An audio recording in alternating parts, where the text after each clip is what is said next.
Two people, same amount saved, same retirement age, same strategy, every financial advisor, every retirement calculator, and every best-selling finance book has been recommending for the past 30 years. One of them runs out of money at 79.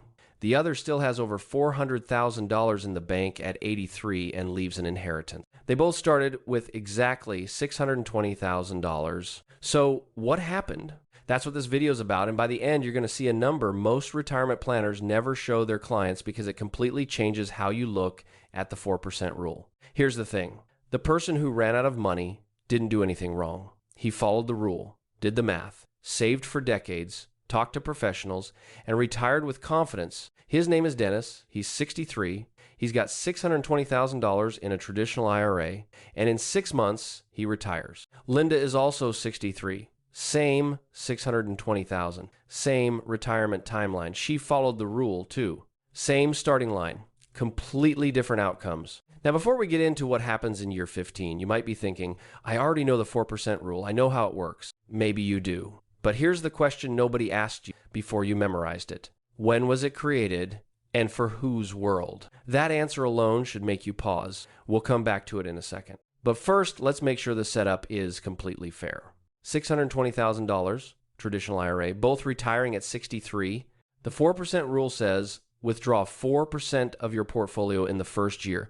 That's $24,800 a year, or about $2,066 a month. Dennis pulls $2,066 every month. Fixed amount, no adjustments. He believes the market will handle the rest. Linda also starts with $2,066 a month, same number, same rule. But she adds one layer Dennis doesn't. She adjusts her withdrawals every year for inflation. And every December, she reviews her actual spending. That's it. That's the only difference. No extra savings, no inheritance, no part-time work, no lucky stock picks, same portfolio. Same withdrawal on day one. One small behavioral difference that Dennis thinks is unnecessary because, in his words, the math already accounts for that. Does it?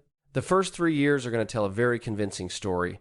Dennis is going to look like he made the right call. The numbers will back him up. But there's a mechanism already working against him. It has a name, and most financial advisors never bring it up in client meetings. And it started the moment Dennis made his first withdrawal, year one. The market returns 6.8%. Dennis withdraws $24,800. His portfolio ends the year at around $638,000 above where he started. He sleeps just fine. Linda also withdraws the same $24,800 in year one. She adjusts for inflation at 3.2% in year two, so her new withdrawal is $25,594, slightly more than Dennis. Her portfolio ends year one at about $636,000, about $2,000 less than Dennis. Dennis is ahead by $2,000 at the end of year one. He knows it, feels good. Year two, the market returns 5.1%. Dennis keeps his $2,066 a month fixed. His portfolio climbs to around $645,000. Linda withdraws her adjusted amount, about $2,133 a month. Her portfolio lands around $639,000. Dennis is still ahead by roughly $6,000. Year three, the market returns 7.2%. Dennis, about $656,000. Linda, about $648,000. 3 years in, Dennis is consistently ahead in nominal balance. He's withdrawing less than Linda every month. His portfolio keeps growing. From the outside and from his point of view, Dennis is winning. And in a strict short-term sense, he is. But here's what Dennis didn't factor in. His $2,066 a month buys less in year three than it did in year one. Not dramatically less, quietly less. Groceries went up, utilities went up, health insurance went up. He hasn't really noticed yet. The balance is still growing. The discomfort is easy to ignore. But there's a name for what's happening to Dennis's purchasing power. And once you hear it, you'll start seeing it everywhere. It's called withdrawal rate drift. And here's how it works. Dennis's nominal withdrawal stays fixed, but inflation keeps moving. So the real value of what he's taking out shrinks every year while his actual cost of living rises. At some point, those two lines cross. We'll come back to Dennis in year 5. That's when the gap starts to become visible. But first, let's name the 3 forces that make the 4% rule quietly dangerous. Because drift is just the first one. Force number 1, you already know the name. Withdrawal rate drift. Dennis withdraws $24,800 in year 1. That's 4% of $620,000 exactly by the book. But the long-term average inflation in the U.S. is about 3.2% a year. That means by year 5, those same $24,800 have the purchasing power of roughly $21,200 in today's dollars. He's technically still withdrawing 4%, but he's living on the equivalent of about 3.4. So what does Dennis do? He starts pulling a little more. Not a lot, just enough to close the gap. And the moment he does that, his effective withdrawal rate creeps above 4%, quietly. No alarm, no warning. The rule was built on a fixed percentage. The second you drift even a little, the math behind it stops applying. That's force 1. Force number 2 has a more technical name. Financial planners know it. Most clients never hear it.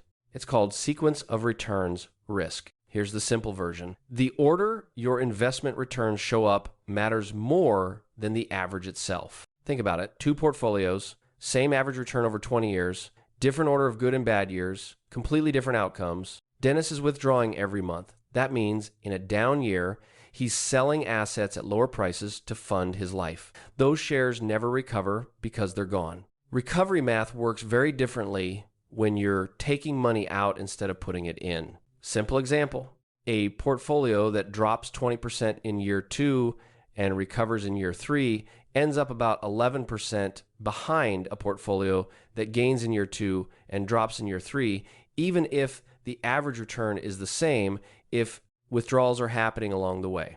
Linda's inflation-adjusted approach doesn't eliminate this risk, but her annual review forces her to cut withdrawals in bad years, a rule she set in advance, in writing every December. Dennis never cuts. His 2066 goes out every month. Sunshine or storm, bull market or crash. That's force 2. Force number 3 is the quietest one, and maybe the most expensive.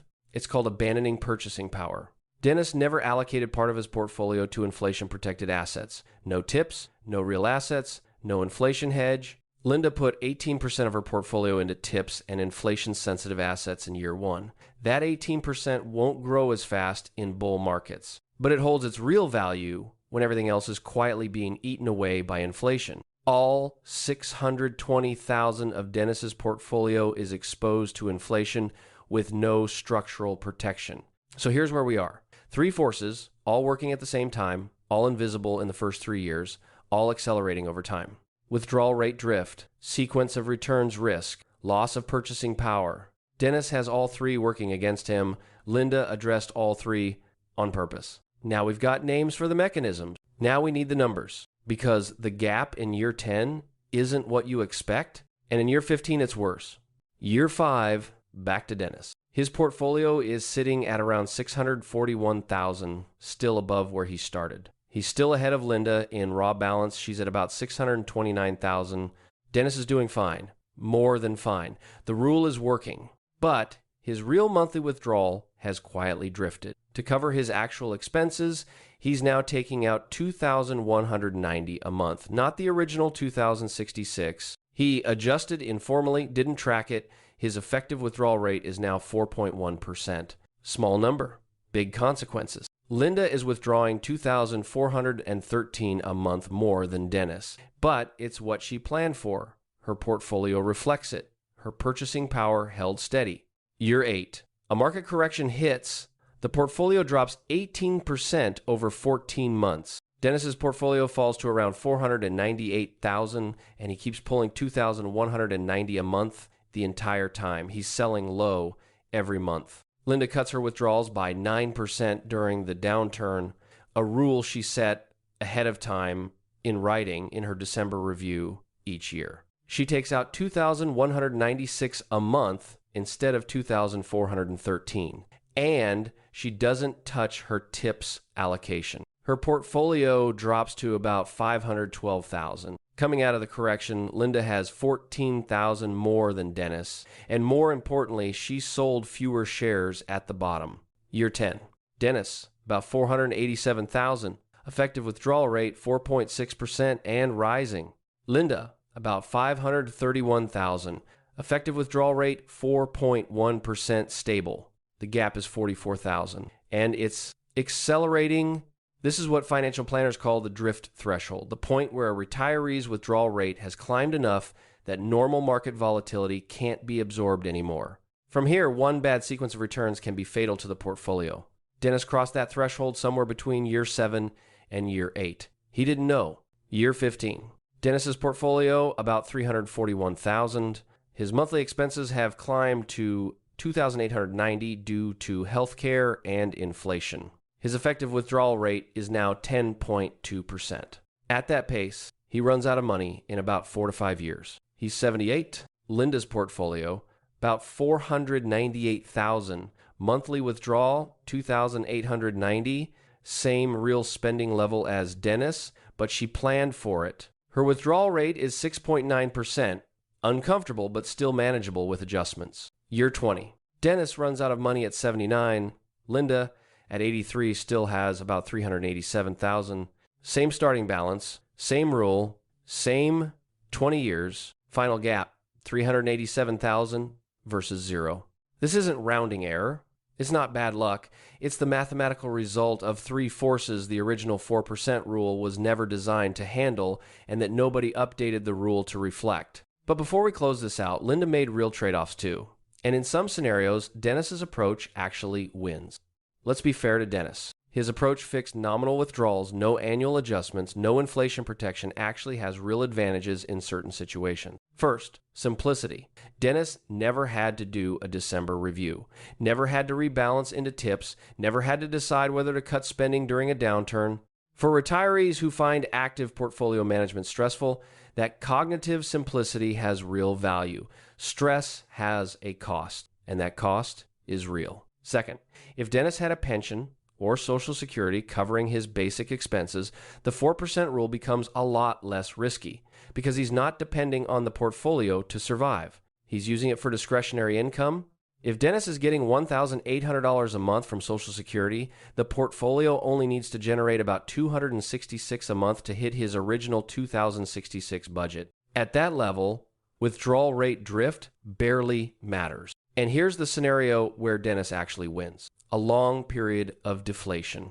If inflation averages 0.8% instead of 3.2 over 20 years, Linda's inflation-adjusted withdrawals overshoot her real needs. She ends up taking out more than necessary. Her portfolio depletes faster than Dennis's. So the real question isn't, is the 4% rule dangerous? The real question is, what does the rest of your income picture look like? The 4% rule was designed as one input in a full retirement plan. Most people use it as the entire plan, and that's the gap nobody tells you about. So what's the real verdict? Here's what the numbers actually say. Linda's approach wins when inflation tracks historical averages or runs higher, retirement lasts 20 years or more, the portfolio is the primary source of income, and the retiree can tolerate cutting withdrawals in down years. Dennis's approach wins when a pension or Social Security covers the basics, retirement lasts less than 15 years, or inflation stays well below historical averages. The 4% rule was built on market data from 1926 to 1994. Average life expectancy in 1994, 75.7 years. Today, 79.3 and rising. The rule was never updated. It wasn't built for a 25-year retirement. It wasn't built for today's inflation environment.